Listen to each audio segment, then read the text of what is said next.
please welcome to the stage Julie Uhrman.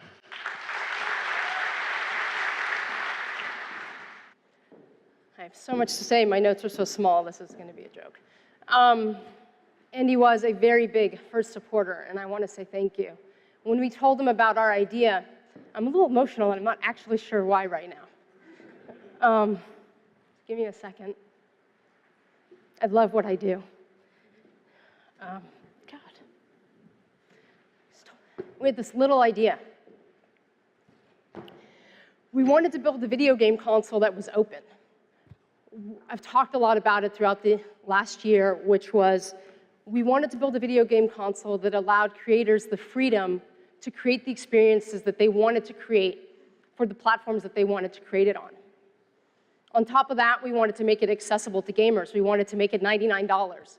We wanted every single game for you to try to be free so that you can experience new developers, new content creators, and even discover games from publishers that you may never have wanted to lay down $60 for before. So we told Andy this idea. And at first, I think he was blown away by how much money we wanted to raise. We wanted to raise $950,000. At the time, it was the largest ask for any Kickstarter campaign, short of, I think, somebody that wanted to make a music record on the top of the moon for $21 million. But it was the largest at the time, and Andy's first comment was, you're going to kill it. You're going to hit your goal. No question. He had no doubt in his mind, and I was scared shitless. It was about a year ago that we did Kickstarter. And when I got here early, and I spent a little bit of time at the Kickstarter lab downstairs. And I had a mild anxiety attack. For those of you that have done Kickstarter, or thinking about Kickstarter, or for the guys that are sitting downstairs right now, Kickstarter is really hard. We were naive. We had no idea what to expect, thankfully. And for those of you that are doing it now, I absolutely applaud you, because it is difficult. It's difficult sharing your idea with the world when you know that anybody could then take that idea and run with it. It's difficult to share an idea of something that you really want to do and you're passionate about, and you're not really sure how you're going to do it, how long it's going to take, but you make a promise that you're going to do it and you're going to deliver on it. And then when it's over, it's never over. I mean, it's been over a year since we did Kickstarter, and it's still not over for us. And I'll talk a little bit more about that. When we started Kickstarter, I was the only employee. We were moving so fast that we didn't even have a website.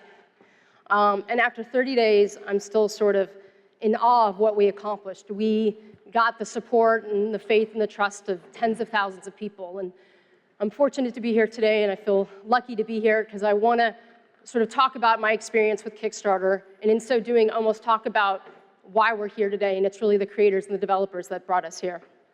So what I wanted to do was start and talk about why we decided to do it in the first place. And the reason we started to do it was because we were frustrated. We were frustrated because I was seeing things happen in other industries, but not in the creative industry that I was a part of, which was games. Creativity was really growing. There's a lot more freedom to what creators were able to do, but it just wasn't happening in games. In television, we saw the future happening much more quickly. 35 years after the first cable network was launched, you were starting to see creators having freedom on the television, whether it's Breaking Bad, and I'm behind, so nobody tell me what's going on. Don't tell me. Or Game of Thrones, which I'm also behind on. I love binge television watching. Like, I could go off on that for 20 minutes, too. You know, whether it was this, or Sopranos, or Game of Thrones, the idea that creators had more freedom to build the content they wanted to build. And then there was a lot more distribution channels for you to get that content out to your audience. But for games, we were living by the same rules. And to me, the television was the most alluring screen of any in our lives. It's the screen that really sucks you in. It's what sometimes terrifies you, sometimes excites you, but more importantly, it's what connects us and brings us together. And so I want to talk about a little bit about the rules that weren't changing. In the video game space, especially the console space, rewards flow to the most established brands. So don't get me wrong, I love Grand Theft Auto. Grand Theft Auto 5, if you've read the press, has absolutely killed it. It did $800 million in its first day, did $1 billion in sales in its first 3 days, and it's going to continue to do well. But one thing that's important to note is that it cost over $200 million to make this game. And the reason for this are many. the traditional consoles, the last generation, were really built for people who made a game and put it on a shelf. And if you were going to build a game and put it on a shelf, by the time you made it, put it on a disk, wrapped it, shipped it, put it on a shelf, you're going to want to sell as many of those as you possibly can, which means you're going to put as much into that game as possible. Technology doesn't help much, right? You have to build for 3-core, 64-bit power PCs. It's expensive. You're building for a single platform that doesn't talk to any other platforms. So that means your games have to be deep in length. They have to be visually appealing, incredibly powerful, and in this case, incredibly realistic geographically. I think some of the reasons that the industry hasn't changed is habit, right? There's some unbelievably great downloadable games on consoles, but it's just not the focus of these console companies. And lastly, nobody would argue that there aren't great mobile and PC games out there. There are. They're fantastic. But I still believe the television is the best place to connect you and to enjoy a joint experience with a lot of people. I don't see this changing much for the next generation of consoles either. In fact, I think it's getting worse. The established brands are what are going to sell these consoles. They're incredibly expensive for gamers, right? And that's because they're just not game consoles anymore. These companies want their boxes to be the general entertainment media center in your living room. So they're not just focused on games anymore. So the big budget, the franchises are what they're going to use to anchor these systems and sell them into you. And so I think for the independent game creator, it gets even worse for them. Ouya was brought, I mean, as Andy said at the beginning, Ouya was built really focusing on the independent game creator. We also took funding. We did have somebody join our board who's amazing and wonderful, and he says a lot of times that he sees us as being, the Sundance for video games, right? That we are alternative, we are something different, and I think that's important because we were built so differently with our roots being that Kickstarter, right? Which is that we built it with you and that we existed only because you wanted us to exist. So the story of Ouya, I think, has been told a lot and is interesting, and I'll talk about it a little bit. But what's much more fascinating to me are the developers. And I think that's why I was so choked up when I got up here, because unlike most of you in this room, I'm not a creator in the sense of I'm being creative. My mother says I'm tone deaf, which means I can't sing or write music. I only dance in clubs. I don't paint. I don't make video games. I don't draw. I don't write. I don't do any of those things. But I love enabling it because I am such a big fan of it. So what I want to do today is talk a little bit about the developers that are coming to Ouya, and really just the reason that we exist is for them. So I want to start with the amazing team behind this game called The Amazing Frog. Two guys by the name of Gaz and Harry from Feiju, who live in a small town called Swinton in the UK, wanted to build a game about a frog running around a parking lot, which is literally the parking lot they see outside their window. They have been in game development for 15 years, and like most of us, they worked for somebody else where they worked on their pet project that they loved after hours, at night, on the weekends, on their own. And then eventually they decided they loved this so much that they wanted to build it. But it was a challenge for them because the game didn't resonate in the typical ways that you describe games. If you guys have followed our growth, you maybe heard of a game called Towerfall that Matt Thorsen built and brought to Ouya for the first time. And this is sort of your classic combat-style platformer with bows and arrows.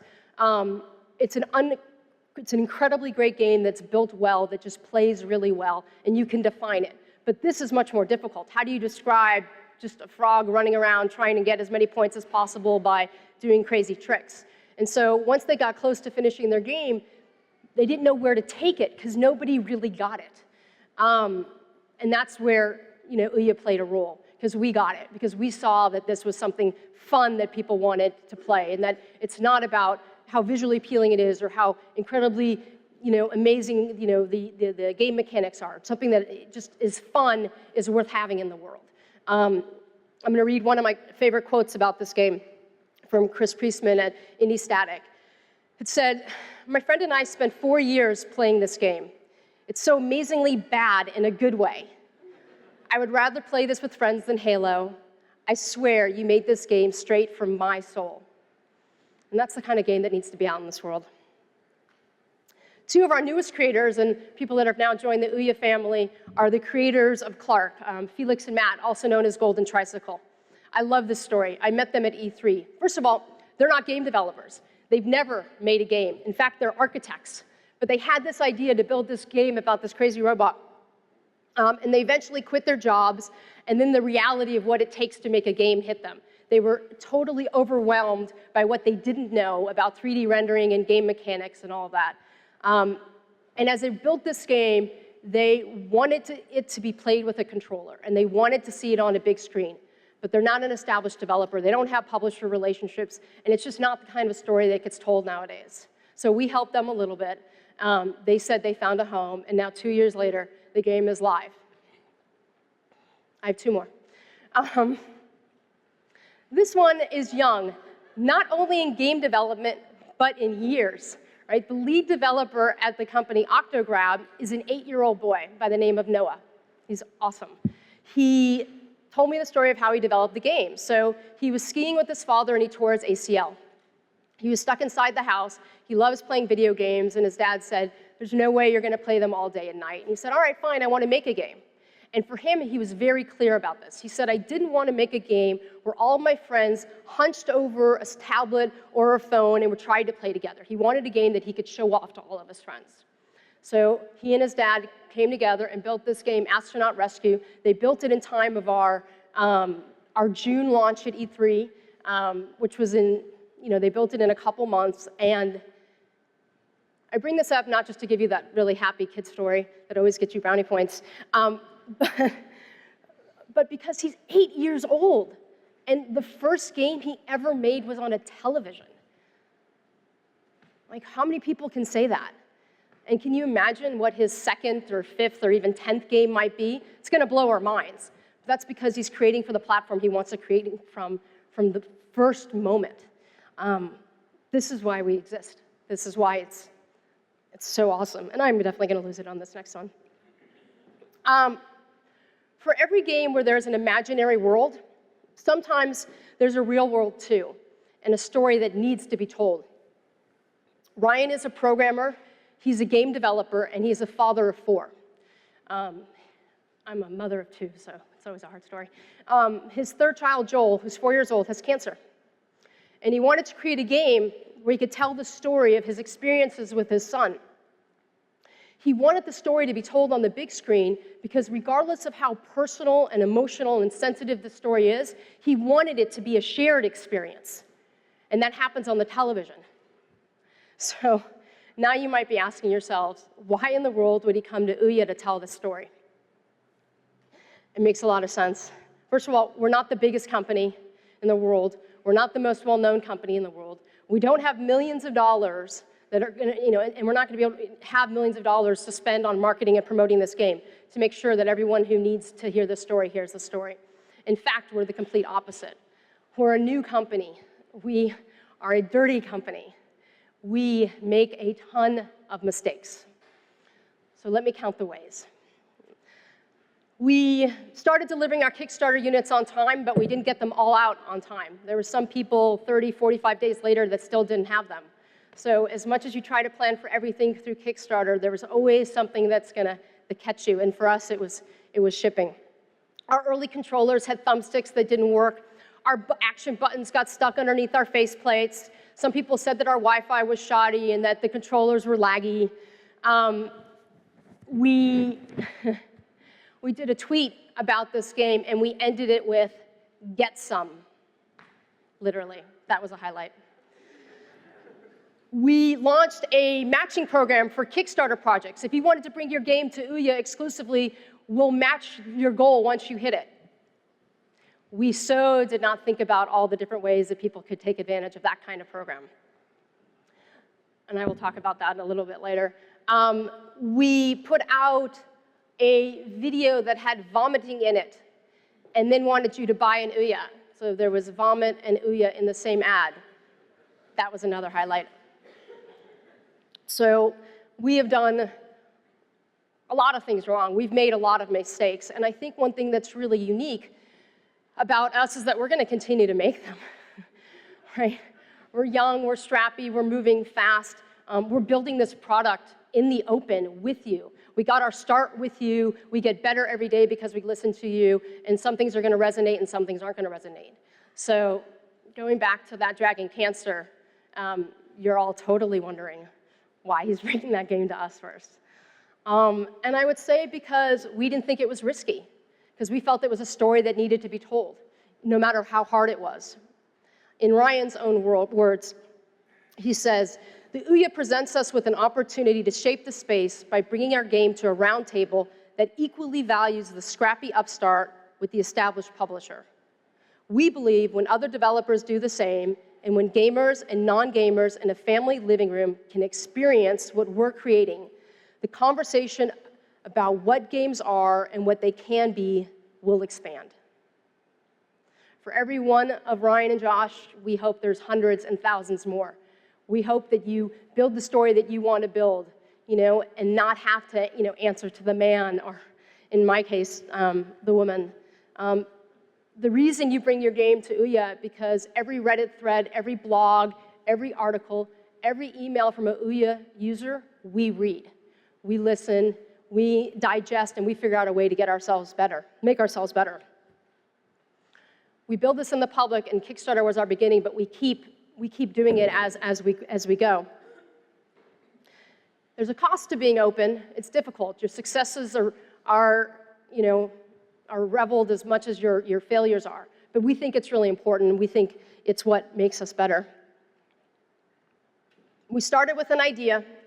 We gave it to Yves Behar, and it turned into a bunch of designs. And then we had a prototype. And then we had a couple of units that were made in early backers' hands, and now we have units in a lot of different homes. We learned along the way that there is not much you can plan for. A lot of things that are come up, and what you have to be good at is reacting quickly but thinking first. And that's something that we are still learning, unfortunately. We have learned that no matter what your best intentions are, if you can't figure out how to release it in the right way, it might not work out. So we thought it was amazing to match people's donations on Kickstarter. And we didn't have enough rules around the program, and people took advantage of it out the gate. So having best intentions isn't always the best. But you have to be quick to hear the feedback, no matter how painful it is, and iterate and change as you go. We do things very differently, and not everybody likes the way we do it.